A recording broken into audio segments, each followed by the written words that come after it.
九号旅游记。非常贵重，非常贵重。小红，我吃过过。大家好，我是小美。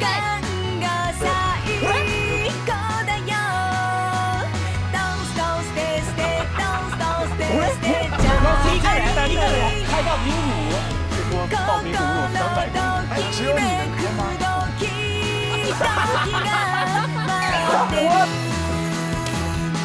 走走。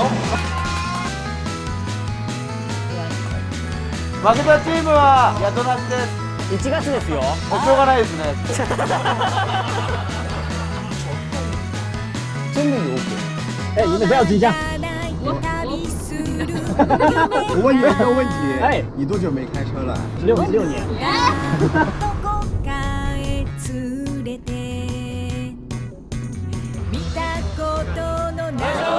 いいの？いいの？ね、止まるために来たの。我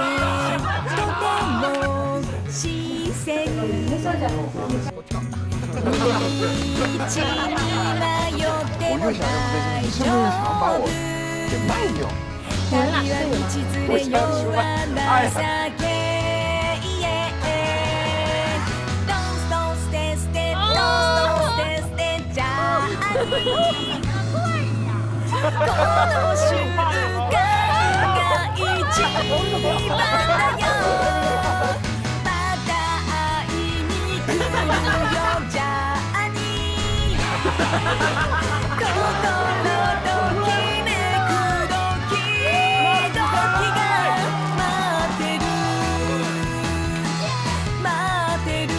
节目组的人并不知道，陌生的2个人不喜欢这个人。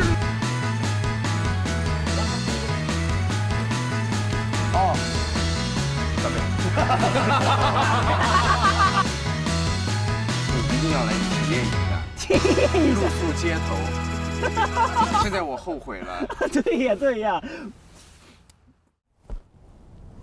4月25日在 B 站独家播放，一共8集，每周4更新，大家请期待一下哦。啊。